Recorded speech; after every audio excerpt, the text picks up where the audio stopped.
In recent years, a disturbing movement has been spreading across the internet. One built on resentment, anger, and a belief that women are to blame for men's failures. It calls itself... It's called the alpha male movement. The true alpha male. Alpha males, influencer, as they call themselves. Boom in her face. Shut up! Experts warn the trend is now impacting young men. I believe that men and women are not created equal. We don't negotiate with terrorists. And that's how a lot of women are as terrorists. You don't sit there and negotiate with them. But at its darkest edges, it turns into something much more dangerous. The black pill. It's deeply entangled in a web of ideologies known as the red pill, and even more disturbing, the black pill communities. What's black pill, by the way? It is supposed to be one step beyond the red pill. The suspect has been arrested after reportedly assaulting multiple women in the street, claiming he had taken the black pill. The monster who mowed down 25 pedestrians in Toronto is being hailed in the dark corners of the internet as a hero. It's believed he carried out the attack to exact revenge on women for rejecting him. The black pill is an extreme ideology. While the red pill insists that society is stacked against men and relationships are about power, the black pill goes further. It claims the world is broken beyond repair, women are gatekeepers who deny men their worth, and violence is the only solution left. For many who follow it, there is no hope, no compromise, only anger. Into something darker. You take the blue pill, the story ends. You take the red pill, and I show you how deep the rabbit hole goes. This warped philosophy has already inspired acts of terror. In 2014, 22-year-old Elliot Rodger recorded a chilling video about his loneliness and his hatred of women. The black pill. I'm 22 years old, and I'm still a virgin. I don't know why you girls aren't attracted to me, but I will punish you all for it. This weekend, a lot of us learned for the first time about a kind of subculture, a hidden world of resentment, cynicism, anger against women, where one disturbed young man took refuge. 22-year-old Elliot Rodger, a virgin vowing revenge in a twisted video he posted Friday, addressed at his perceived enemies, young women he says rejected him. You will finally see that I am, in truth, the superior one, the true alpha male. Hours later, he killed 6 people and injured many more.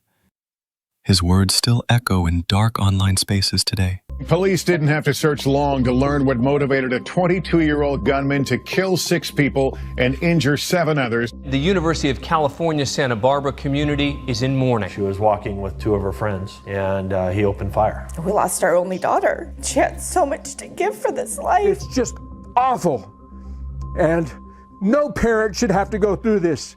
Within these communities, he was celebrated, not condemned. Red pill believers claim relationships are driven, not by love, but by status, power, and dominance. This ideology has poisoned countless young men since its birth. Andrew Tate, a central figure of the movement and once the most Googled man in the world, continues to promote red pill ideas, even while facing criminal charges. Andrew Tate had millions of followers online. Authorities accuse him of running a criminal operation that lured women to Romania, where they were sexually exploited. I was escorted by a boy in my school. I announced my pregnancy to a Year 9 class. One male student said it wasn't possible for me to be pregnant because I was so ugly no one would even me. I asked a student to stop spilling water on the table. He said, "How wet do you get, miss?" I had a Year 9 boy do a creative writing exercise that basically described an act of gang towards me. We've seen the impact that Andrew Tate and other figures are having on young people. I am absolutely sexist and I'm absolutely a misogynist. If I have a woman who I truly love and I go out and fuck, that's not cheating, that's exercise. If she even talks to a dude, it's cheating. I think my sister is her husband's property, yes. Andrew Tate's have millions of followers online, and to give you some more background, officials say he was in charge of a criminal ring that lured women to Romania where they were sexually exploited. Tonight, disturbing allegations being made against one of the most controversial figures on social media. I was with Andrew and he said, I'm just debating whether I should rape you or not. Out of the blue, he just got up, smashed me to the back of the bed, strangling me extremely hard. And I'm like, no, Andrew, you said you wouldn't. He describes a sexual encounter and says that's how it goes. Slap, slap, grab, choke, shut up, bitch, sex. That's how it should be. But even something as disturbing as the red pill can spiral darker. A bleaker worldview was quietly taking form. According to it, society is beyond repair. Men are doomed to loneliness. Women are nothing more than cruel gatekeepers. Power trumps morality. Violence is the only form of expression men have left. These are the foundations of the fatalistic and radically misogynistic philosophy known as the black pill. But one man took this further than most. His name was Lyndon McLeod. It's the man who calls himself Roman McClay. I'm here with Roman McClay. The Unabomber of the 2010s, the recluse who may or may not be plotting your demise. Currently blowing up Twitter, making a whole lot of noise online. We have the man, a literal myth, living out in the forest somewhere. Nobody knows where he's at. Thank you for joining us. For those that don't know Roman, he is the author of Sanction, which has got all the momentum in the world behind it right now. People are really into it. There's a movement behind it. People are trying to get movies made, get you on Joe Rogan. He wasn't just a follower of the black pill. He became its voice. McLeod was once part of Denver's creative community. He wrote an enormous, self-published book called Sanction, over 1 million words long, longer than the Bible. Buried in those pages were disturbing passages describing real people he knew and their murders. It was fiction that read like a hit list. This is the thing that 99% of people miss. They put people into two categories: decent, civilized motherfuckers and violent people. And I'm offended by the fact that someone who's violent is just shuttled off into this category of psychopath. Because one thing modern society does is it tells men like myself to not be so macho, right? It's called toxic masculinity. And we're told constantly that we're the problem. I thought if I wrote a book like this, it would find those kinds of people and they would for once feel almost redeemed by it. In his writing, McLeod styled himself as a kind of warrior philosopher, a man destined to cleanse society of weakness. He railed against women, beta males, and anyone he thought had wronged him. It wasn't just fiction, it was a manifesto of his resentments. Some characters even shared their real names, and in these stories, he killed them. This guy, fuck this book, this is a dark piece of whatever. I'm gonna go write an angry blog article about it and then I'm gonna forget about it in 2 weeks because there's no way this thing is making it into prime time. But then the other people, it's like, man, this is what I've been waiting for. For years, I was abandoned by my tribe, usurped, betrayed, overthrown, and now I have a new tribe, loyal to me. And I haven't tested the limits of that loyalty, but where we're at now, they've shown supreme loyalty to me. In Sanction, some characters even shared their real names. One of those names was Alicia Cardenas. In the book, McLeod didn't just fantasize about killing a tattoo shop owner who resembled her. He described it in graphic detail. Other victims were also fictionalized, their deaths laid out on the page years before the attack. Alicia was really about bringing people together and just showing us that we are all one. She was a progressive artist in person, very strong woman. She was a warrior. She wanted to make a difference in this world, and you damn well bet she did. I hope you all are taking good care of each other today. I'm gonna be doing some tattoos. I'm gonna be hugging my people extra long. I'm gonna be trying to remind everybody who the fuck they are, what they bring to the universe. I hope it's going to help you and ignite you to do more work and change throughout our communities. So, and I hope you have a good day. To the outside world, McLeod was an odd but creative figure. heavily tattooed, outspoken, always trying to insert himself into Denver's artistic scene. But underneath, he carried years of bitterness and failed ambitions. For a period, he tried to establish himself in Denver's tattoo community. That's how he met Alicia Cardenas and others who would later become his targets. But while Alicia and her circle thrived, building reputations, businesses, and friendships, McLeod's own ventures collapsed. Instead of taking responsibility, he grew consumed with envy and rage. Alicia was everything McLeod was not: successful, generous, and deeply loved. A tattoo artist, muralist, and activist, she owned Soul Tribe Tattoo in Denver. Her art filled city walls with messages of unity. She cared for the homeless, mentored young artists, and fought for equality. She built community.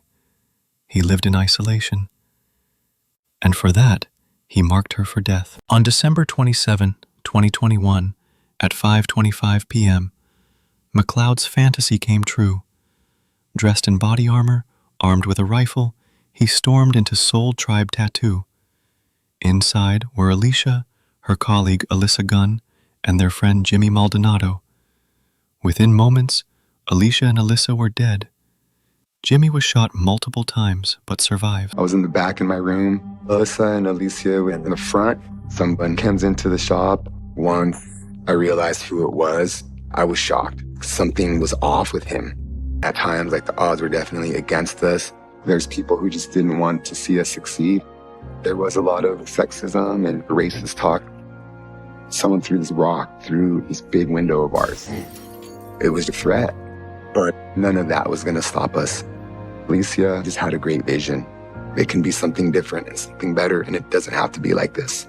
But McLeod wasn't finished. Over the next 45 minutes, he drove through Denver, attacking more people he had once known, people he had already killed in his fiction. Police scrambled to catch him as the city reeled in panic. At 6:10 p.m., it ended. McLeod crossed paths with Officer Ashley Ferris. Ashley had been struggling silently with depression and suicidal thoughts. But that night, when McLeod raised his gun, she refused to give in. He shot first, hitting her in the abdomen. She fell but did not surrender. From the ground, she steadied her weapon and fired a single shot into his chest. McLeod collapsed and died. Her courage ended his massacre. I needed to be getting mental health help that I wasn't getting, and I wasn't telling people that I needed it. And I had someone at work text me, and I don't want to make this part sound bad, but you know, he texted me and he was like, hey, you need to watch your reputation, because like, you're not the same version of yourself. You're not the same Agent Ferris that we all know, and I think your attitude has changed, and I think you need to like course correct, basically. And what that person didn't understand is that I was like at my breaking point. I had struggled with mental health and depression and anxiety and things before, and I had dabbled with getting help, but I didn't really want to open up to the problems. I didn't really want to address all the truth and all the issues that I was going through. And quite frankly, I backed them into a corner because I told them all the things that I knew I could say without them putting me on a mental health hold, because this was another officer. And I knew exactly what I could say and what I shouldn't say to toe that line. And that was the person that I would probably suspect would have taken care of my animals, which was my biggest concern. And I really didn't care about anything else. And I told that person, you know, like, I don't think I can do this anymore. Like, I don't know what I'm doing. And that person was like, are you planning on hurting yourself? Are you planning on killing yourself? All the questions that we ask as police officers. And I didn't respond. I navigated around. And the truth was, I was gonna kill myself. I was gonna go home that night after work and take my own life. And I was fine with that. All agents be advised, there's rifle casings and kippings at the homicide. Suspect is last seen south. 832, I'm at Alaskan, man. Dispatch, we're hearing shots fired. We're hearing shots fired. He's still shooting. Do you have your tac vests? Put them on. He was shooting at them with the rifle, and they're attempting to return fire. And at that point, it's pedal to the metal, trying to get there as fast as I can. I knew that he was involved with some tattoo shops. I didn't know the details, but there was a tattoo shop to the north of me that I thought maybe he could be headed towards. And sure enough, he walked up to me. When he approached me, I asked who he was. And then I don't remember what he said after that, because I knew, you have a gut feeling, and I knew that this was the guy. He made a quick movement with his right hand, and I tried to stop his hand, and I told him, don't do this. And he said, I'll show you what I'll do. I'm hit, Alaska, please hurry, I'm hit. Who was that? That was Agent Ferris. I was gonna take my own life, and he decided to shoot me instead of that. And when I was laying there on the ground, and I'm bleeding out pretty heavily, and my head had hit the pavement, and my head's bleeding, I wasn't gonna let him win. It wasn't about me. He was gonna keep killing people. He was gonna kill my friends who were responding to save me. I've said it before. With all of the video released today, the most compelling is about a minute long from a Halo camera when Agent Ashley Ferris, who's just been shot, is able to take out this shooter and end a murderous rampage. Ashley later said she made a choice in that moment. Jimmy survived too, but survival came with grief. He lost his wife, Alyssa, and his beloved friend, Alicia. Tonight, Jimmy is now back home. He's recovering from his injuries. And he shared his story with Denver 7's Ivan Rodriguez, and he also told him how he wants Alyssa to be remembered. For Jimmy Maldonado, no words can describe the pain of losing someone you love. I'm sorry, it comes in waves, man. For him, that person is his wife, Alyssa Gunn Maldonado. She wrote to me, I love you so much. You bring my heart so much joy. I had the best time naming our babies and listening to music and loving you forever and ever and ever. You know, I know it's gonna take time, but there's no doubt in my mind that I'm gonna see this through in a good way. Today, Ashley is not only alive, she has transformed her trauma into a mission. She founded a nonprofit called A Fighting Chance, dedicated to helping others find strength in moments of despair. Through her work, she advocates for mental health awareness, resilience, and courage. I decided I have a responsibility. I can be vulnerable. And being vulnerable is something that I think can push suicide awareness and mental health awareness forward. Just remember, like, you have a f***ing purpose. You are influencing someone else's life, and that is your purpose. It was not comfortable for me to go on the news and say, yeah, I was gonna kill myself that day, but it takes somebody to start it. I hope that I can impact some of the law enforcement community specifically, but also everyone, to say that we are all struggling. Why are we not helping each other? Why are we not talking about it? Would you run in to stop the guy who's pointing the gun at himself? If you're gonna run into the gunfight to help somebody, you gotta run into the mental health fight to help somebody too. Her recovery is more than a medical story. It's a story of inner survival. Of someone who had faced the edge of death, both in body and in spirit, and decided to step back, to live, and to give others hope.